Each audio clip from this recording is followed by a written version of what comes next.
With all its presumption and arrogance, modern social science has failed to produce a single discovery that comes close, in precision and explanatory power, to the Hindu doctrine of the four castes.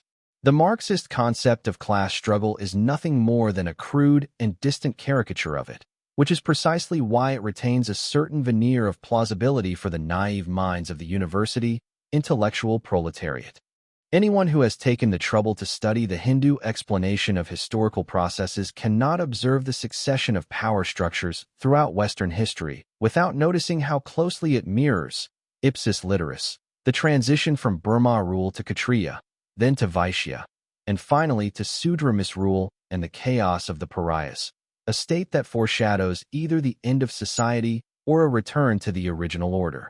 I will briefly summarize this doctrine, not in its original, pure formulation, but in the adapted version I've used in lectures and courses since 1980, which renders it more flexible as a tool for explaining more recent historical and cultural processes. The Brahmas are the intellectual caste, devoted to the pursuit of spiritual knowledge and the construction of a social order that more or less reflects the will of God, that is, the laws that govern the very structure of reality. The Kshatriyas are the warriors and aristocrats, who impose upon that structure the glorification of their own dynastic traditions and the expansion of military power. The Vaishyas are the merchants and bourgeoisie. They seek profit and economic efficiency in all things, mistakenly believing this to be real power, all the while ignoring the spiritual and military foundations of society, only to be swiftly swept away by the Sudras. The latter are the proletarians in the Roman sense of the word. Incapable of governing themselves, they matter only by the sheer weight of numbers, their prolific offspring. The Burmas fall due to their failure to remain faithful to the original spiritual intuition, which gradually dissolves into entropic fragmentation. Doctrinal clashes marked by suffocating artificiality, ever more insoluble and violent. The rise of aristocratic power, with the formation of the modern nation-states, was born directly out of the need to pacify religious conflicts through an external, politico-military force. Kshatriya rule collapses because the aristocratic military establishment is, by nature, centralizing and expansionist. It relies on a growing bureaucracy whose personnel it cannot continue supplying indefinitely. Eventually, it must recruit from the more talented members of the lower castes, training them for new administrative, judicial, diplomatic, and other functions. Thus is born the modern intelligentsia, a byproduct of an educational system designed to train state officials. At the same time, as soon as the bureaucratic career becomes a means of social mobility, the number of candidates always surpasses the number of available positions. Education, being a tool of selection, must reach a broader circle of students than those it can actually place in the civil service. The bureaucracy through which the Kshatriya state controls society thus becomes a ticking time bomb. On one hand, needless to say, the bureaucratic intelligentsia soon gains de facto control of the state and dreams of shaking off the yoke of an increasingly idle and burdensome aristocratic caste. On the other hand, we have the mass of the rejected. Their ambitions were awakened by education, only to be frustrated by the selection process. They form the bulk of what I've termed the virtual bureaucracy, the ever-growing army of semi-trained individuals with no real function. Their only conceivable place in society lies within the state, but the state has no room for them. They are the revolutionary class par excellence, the central character of the modern adventure. It won't be long before they begin dreaming of a state tailored to their needs. In the meantime, they busy themselves with endless chatter on every subject, spreading their resentment and frustration throughout society. Above all, usurping the prestige of the ancient Burmas, of whom they are the grotesque inversion. The intellectuals are the secular clergy of the revolution. If you've heard of the Workers' Party, PT, you know exactly what I'm talking about. I'll return to this shortly. On another front, the aristocratic state is expensive and cannot sustain itself indefinitely on the resources of a traditional agrarian economy. Economic expansion requires the mobilization of specific skills, those of the Vaishyas. Bankers and industrialists provide the new economic base of the state, recruiting Sudra labor on a scale never before imagined and replacing the old agrarian economy with modern capitalism.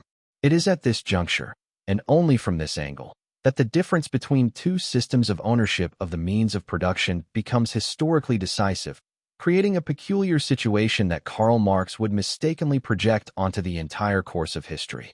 Yet it is also evident that the rise of capitalism, in itself, poses no real threat to the aristocratic class, which easily adapts to the new modes of wealth acquisition and welcomes into its ranks, through marriage and the conferral of noble titles.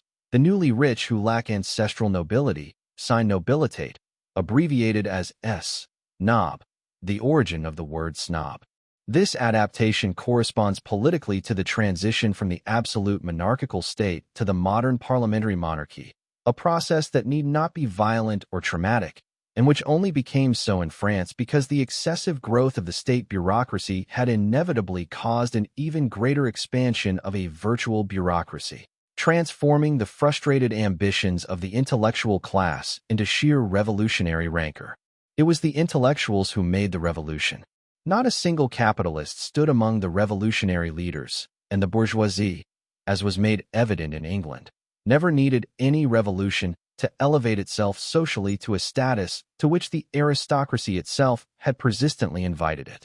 The concept of a bourgeois revolution is one of the greatest frauds in the history of the social sciences. The members of the virtual bureaucracy, in turn, cannot be defined economically. Their only shared trait was the education that set them apart from the masses. They came from all walks of life: peasants, the former clergy, the petty bourgeoisie, and even the impoverished sectors of the aristocracy itself.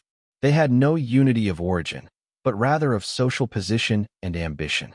The true formula of their cohesion resided in the future, in the vision of a perfect state, endowed with all the virtues they believed themselves to embody. Living off self-glorifying fantasy, a psychological compensation for their humiliating social position, it is no wonder they imagined themselves heirs to the intellectual authority of the Burma, while simultaneously casting themselves as the natural successors of the church, the defenders and spokesmen of the poor and the oppressed, the Shudra. Everywhere, they speak in the name of science, but also in the name of social justice. They imagine themselves to simultaneously embody the highest spiritual authority and the trampled rights of the lowest caste. But just as there were no bourgeois at the forefront of the so-called bourgeois revolution, there will be no proletarians among the leaders of the proletarian revolution. All of revolutionary sociology is an ideological fraud designed to mask the power of the intellectuals. These are not a caste. They are an interface born accidentally from the cancerous swelling of the bureaucracy, and for that very reason, they will strive to expand it wherever they acquire the means to do so. Strictly speaking, they are pariahs, a confused, delirious amalgam of discourses from various castes. They are a pseudo-caste without function or axis, sociopathic by both birth and vocation. The rise of the capitalist bourgeoisie is not a revolutionary process. It is a long and complex process of incorporation and adaptation. French capitalism was born weak and remained stunted because of the revolution, which came alongside bureaucratic expansion and has continued to live off it to this day, in a country that is, par excellence, the paradise of intellectuals. Capitalism truly developed in England, where the aristocracy smoothly adapted to its new capitalist functions, and in America, where, due to the scarcity of hereditary aristocracy, the capitalist bourgeoisie itself absorbed a heroic aristocratic ethos, generating a new Kshatriya caste. I note in passing that this transfiguration of the American bourgeoisie into an aristocracy, the most important and vigorous phenomenon of modern history, would never have been possible without the deep Christian impregnation of this new class, which made it, in contrast with the intellectuals' farce, the distant yet authentic air of Burma authority. In Hindu doctrine, there is never such a thing as a Shudra government. The Shudras are, by definition, governed, not governors. One may be born a Shudra, but upon rising to any position of importance, he is already an intellectual. If Lula had remained a metal worker, he would have been nothing more than a metal worker. What can exist is a government of intellectuals masquerading as a Shudra vanguard, who, naturally, end up oppressing the Shudras more than ever, in order to extract from them the economic foundation of an endlessly expanding state bureaucracy. Economically speaking, should government, or socialism, has no reality beyond rhetoric. In 1921, Ludwig von Mises offered a conclusive demonstration that a fully state-run economy is unworkable and that, consequently, any regime self-identified as socialist would never be more than a form of capitalism veiled under the iron shell of bureaucratic control. History has done nothing but confirm this verdict ever since. From this brief exposition, one may draw a few conclusions amply confirmed by historical experience. 1. Wherever the state bureaucracy becomes the main avenue of social mobility, as happened in 18th century France or 19th century Russia, virtual bureaucracy tends to grow without limit and becomes a generator of revolutionary pressures. Many modern nations attempt to relieve these pressures by creating an indefinite number of cultural and academic sinecures, thus integrating and, in some sense, officializing the virtual bureaucracy. But this is, on one hand, an extremely costly palliative, affordable only to a vigorous capitalism, which requires, precisely, that the revolution be aborted in time. On the other hand, the now official virtual bureaucracy may find temporary satisfaction in its new role within capitalist society, but its very social assent will only make it more presumptuous and arrogant. This explains why, precisely in the countries where intellectuals enjoy the highest quality of life, they tend to be the most embittered enemies of the very society that feeds and flatters them. Yet, in return, they often fail or perhaps do not even wish to strike the final blow, contenting themselves instead with being a permanent agent of structural corrosion, counterbalanced, on the whole, by technological progress and capitalist growth. 2. Wherever the not yet officialized virtual bureaucracy finds its main vehicle of social integration in a political party, that party, believing itself to be both the supreme intellectual authority and the spokesperson for all real or imagined victims of social injustice, will inevitably place itself above laws and institutions, claiming all rights and all virtues for itself, while recognizing no judgment superior to its own. 3. Any hope of integrating such a party into the normal democratic process will be repeatedly frustrated, for it will never understand its participation in that process as anything other than a temporary and inherently repugnant concession to the conditions that currently prevent it from achieving its aims. 4. The conquest of absolute power will always be the objective and sole raison d'etre of such a party, which will attempt every manner of coup d'etat, while also labeling as a coup any attempt, however mild or restrained, to impede its rise. Examples abound in Brazil. The most recent is one in which the leaders of the ruling party openly advocate violent resistance in the event of an electoral defeat, even while denouncing, as a literal coup, a mere journalistic exposé revealing the money they used in a dirty trick against their opponent. 113. 5. Since the Revolutionary Party's underlying function, beneath all manner of ideological pretexts, is precisely to create a bureaucratic state for the benefit of its own members, it is entirely natural and inevitable that, once in power, the party sees the state as its property, to be used for its own ends, without the slightest sense of wrongdoing. Virtual bureaucracy is sociopathic by birth and by definition, and its form of governance, once conditions allow its implementation, is and will always be organized sociopathy. 6. The Revolutionary Party's affinity with common criminality is more than just a temporary convergence of interests. From the standpoint of the virtual bureaucracy, the only true evil in the world is the existence of a society that transcends and disobeys it. Every other evil, if it weakens that society and aids the Revolutionary Party's ascent to total power, becomes a good. The solipsistic self-idolatry of the gang leader and that of the revolutionary leader are one and the same, differing only in the latter's slightly higher intellectual polish. It is absurd to say that a party like the Workers' Party turned into a criminal organization.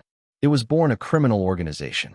7. The insistence of its opponents on pretending that this party can honorably participate in the normal political process always leads to a situation of asymmetrical warfare, where one side bears all the burdens and the other claims all the rights. P.S. For those unfortunate enough to be born into the virtual bureaucracy, there are only 3 possible life paths. 1. Integrate into the revolutionary charade and go around proclaiming themselves benefactors of humanity. 2. Sink into marginality, mental illness, self-destruction, or outright banditry. 3. Grasp their historical predicament and strive to escape a fundamentally deceitful social condition by means of study and spiritual self-discipline, in order to attain the dignity of a true Burma status, something that requires renouncing all political power and every psychosocial advantage that comes with participation in the revolutionary intelligentsia. Economically, surviving off intellectual work outside the revolutionary mutual protection scheme is a formidable challenge. For those born Vaishyas, the challenge is to resist the revolutionary siren song and to uphold capitalism as a morally superior way of life. This cannot be done without cultivating Kshatriya discipline and accepting the heroic burdens of a new noble caste, which, in turn, implies assimilating, however distantly, the Burma legacy. The struggle in the modern world is between the Vaishyas and the virtual bureaucrats, that is, between those who feed the state and those who feed off it. Should the former become entranced by revolutionary culture, they are finished, along with the Sudras, who lose the status of free workers and become slaves to the communist bureaucracy.